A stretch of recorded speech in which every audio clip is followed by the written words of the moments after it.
everyone.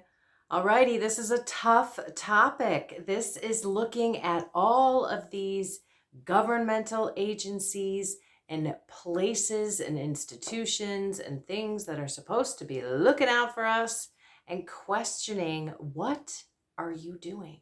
And why are you doing what you're doing? But I'm going to make it simple. You're not going to have to listen to me the whole time. There are going to be two people that I'm going to put on this video. One is Dr. Annette Bosworth. She is a 20-year medical doctor, the good old-fashioned one. She went to school and all that, has that white lab coat.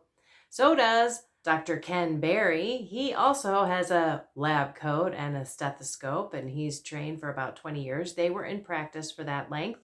Good old-fashioned medical doctors who had their eyes opened to the system, to the corruption, to the fact that it wasn't about healing the patients. It was about the money. It was about the profit. And the second video that I have in here is also with Dr. Ken Berry, but another person who shows the receipts and brings them to you about the corruption with the American Medical Association, the American Heart Association, the American Diabetes Association, and of course the Food and Drug Administration. Isn't that odd that those two are together? So let's first take a look at Dr. Boz and Dr. Berry as they pretty much go out in public and say the system is broken. And so I've been practicing for right at 20 years. And for the first few years of my medical practice, I was traditionally trained at a state university, allopathic medicine, MD, not a DO. And back in 2003, I would have been the doctor trying to convince you that those muscle pains you had when you took a statin were just a coincidence, that you need that statin, right? I was that guy, and I would get emotional, be like, what's wrong with you? I mean, everybody knows you should take a statin. Your cholesterol's high. You're going to have a heart attack any minute if you don't take this pill.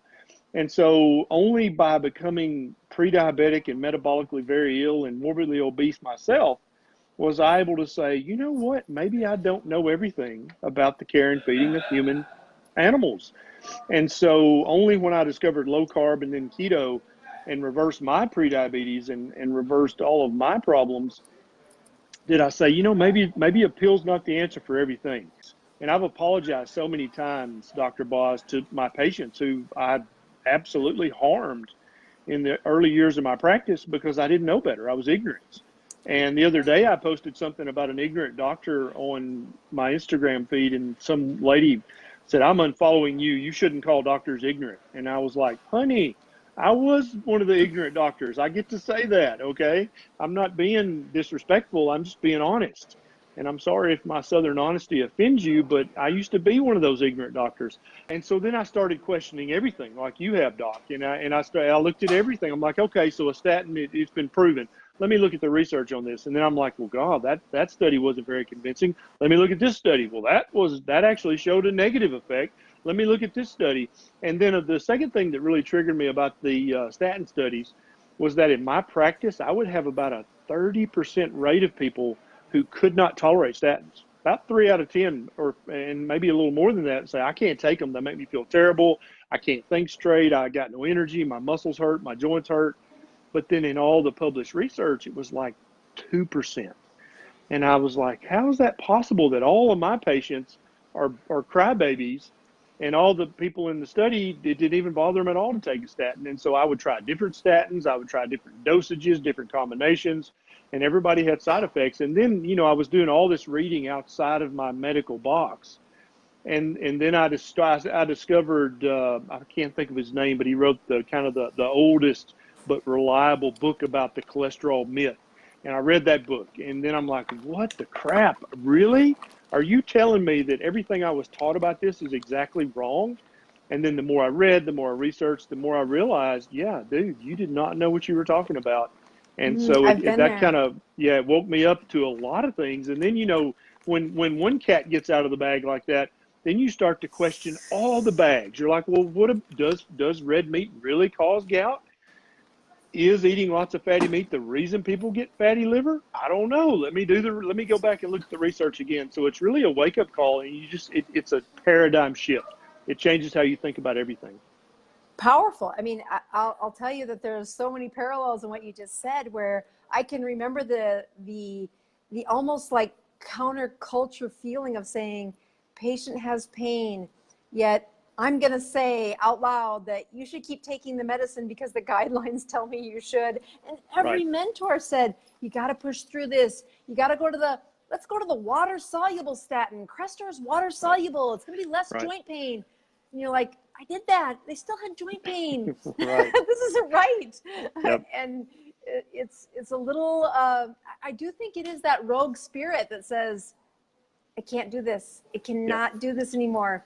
And, my awakening really came, I think, when my husband, we were in 2010, and my church was passing around a sign-up sheet to go help the people in Haiti. And couldn't even tell you where Haiti was on a map. I was like, no, honey, I don't know what I'm doing in Haiti. Don't you dare sign us up for that. And he's like, we're doing this. I've never seen you this disgruntled about the way medicine is going or the way your career is going. You need life again. And there was somewhere in that, just like, break all the rules, in the sense of quit seeing patients 20 minutes at a time, writing the prescriptions that every guideline says you should, and start listening. And that's just start where your heart breaks, like, oh my goodness, I did that. Yep. I totally Yep. told the Yep. patient to do this. Yep. And I take every opportunity I can to apologize for being Me too. an ignorant doctor who's also a know-it-all at the same time. The worst combination, an ignorant know-it-all, And so I apologize for that, because I'm sure I harm people, and so I'm going to spend the rest of my career trying to undo that damage by helping thousands of people realize that eating the proper human diet is the way to health. Pills are not the way to health. It is amazing too when you watch how fast you can make a difference with some of the patients. That it's very like humbling, actually, is the right word. Saying, you know Yeah. what, I did do the wrong thing for the better part of whatever that journey was, but I'm going to spend, just like you, the next however many decades God gives us, saying, I want to be the physician who stops more prescriptions than I start. And, as internists, we are the managed chronic disease. That's our gig. And if you want to see the antidote to chronic disease, you take away inflammation. Nothing seems to Absolutely. work better than a ketogenic diet. And a little bit more from them as they blow the whistle on the system even more. Doesn't this kind of boil your blood? This is why I am very skeptical about anything that comes my way from my doctor. Because if they don't know what I know, then I wonder, how much are you keeping up with science when most all of this stuff that had come out in terms of our recommended daily allowance of whatever was back in 1980? Come on. We need to refresh our studies and our science. And you will see again in these videos that they are not doing that. I've been lucky enough to sit in on some interviews for medical school and watch the aspirations that we all had when we said, I want to be a doctor. Yep. And those people still exist. They're still out there saying, yes, I want to be a doctor and I want to help you.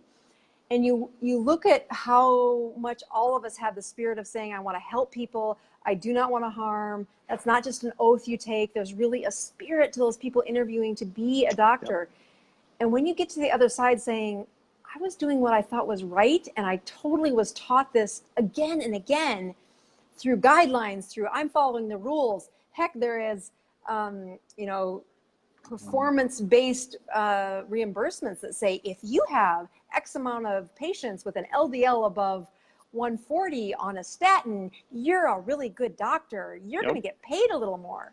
And I'm like, oh, the level of distrust for even me is become, pathologic is a word that I overuse, but I really believe it's pathologic. Like, well, it is.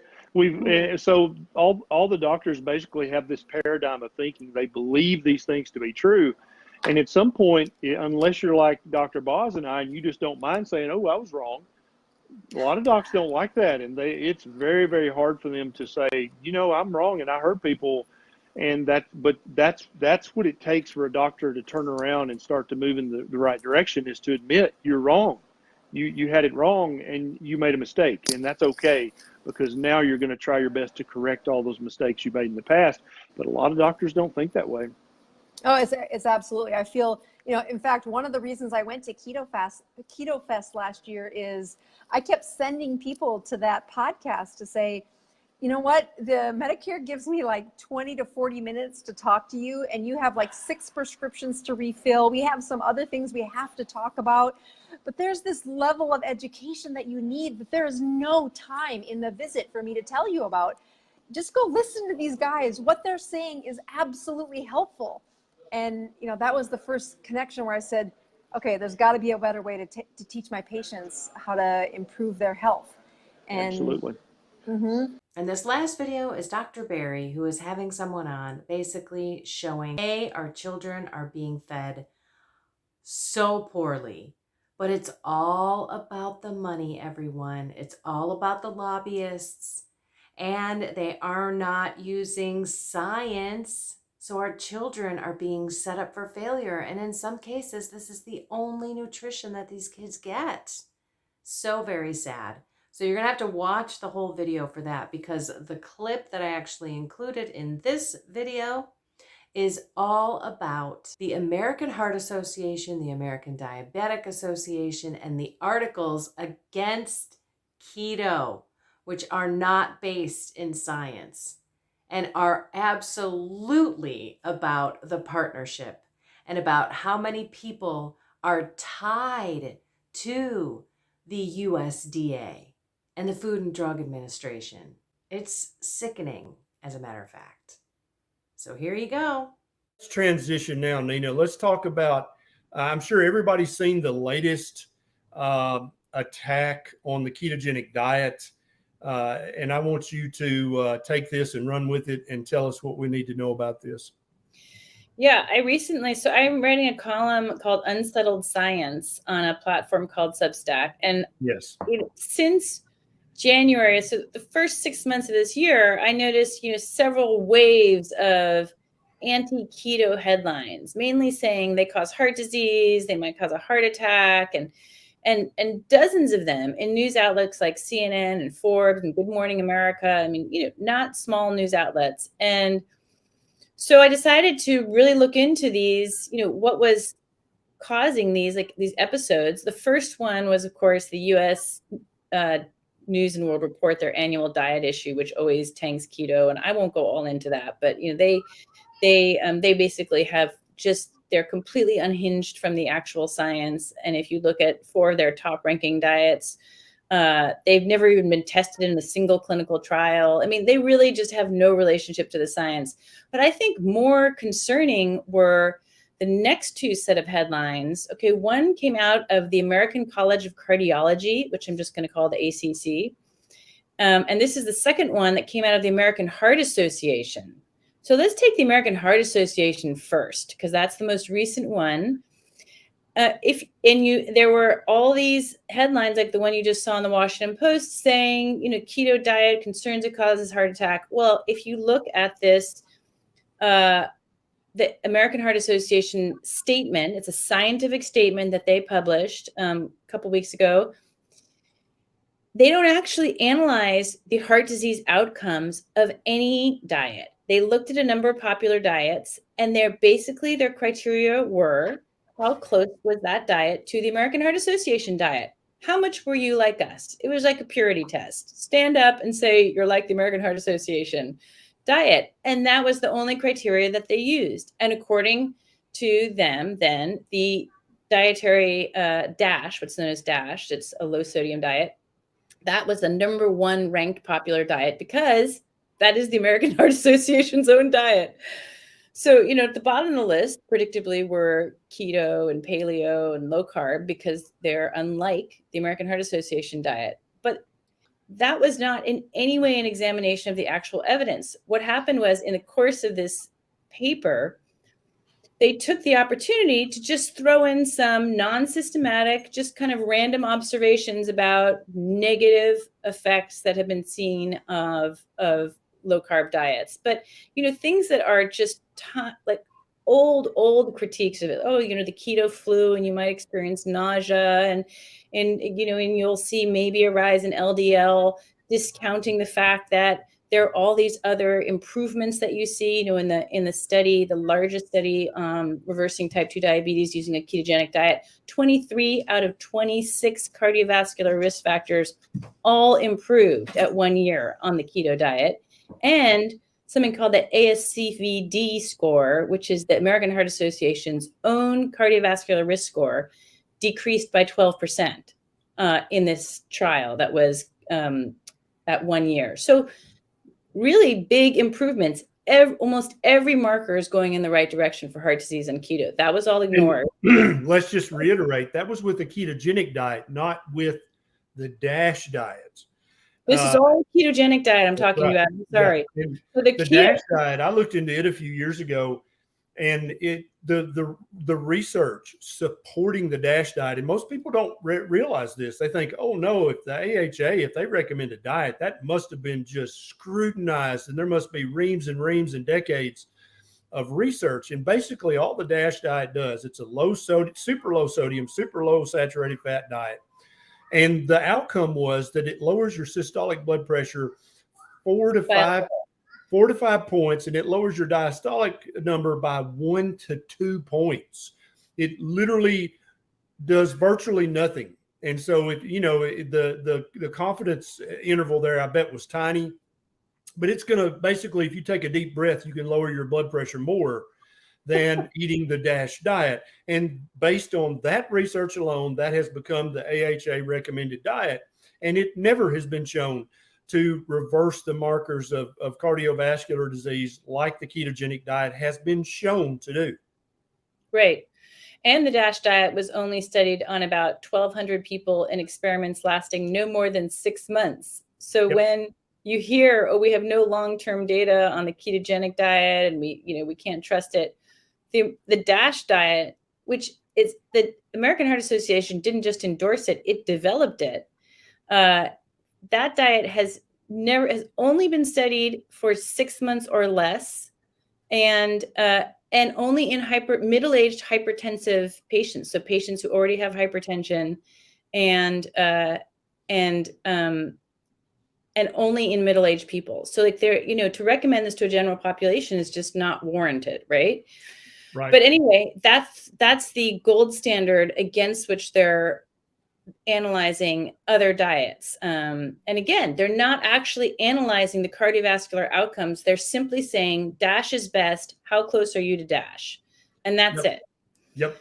So and Bill asked a prescient question. He says, where do the AHA get their funding? Hold on, Bill. We're going to get to that, don't you? All righty. My deal is this. Take your own health into your own hands. That is why we do the soul, mind, and body. And we have to bring the soul into it so that we can sniff out the truth. What is the truth, right? Pontius Pilate didn't just say that. We ought to be asking, what is truth? Yes, Jesus is the truth, the way, the life. But we also need the Holy Spirit inside us to guide us so that we are taking care of our soul, mind, and body on this earth. And we can sniff through the rulers of this world, the evil one, who has been lying to us this whole time. I encourage you to watch both of those videos and go out and do more research on your own. Take your own life in your own hands and pray through it. That's all I ask. All right, everyone. I love you all. Find something more with God, soul, mind, and body, and have a blessed and inspired day.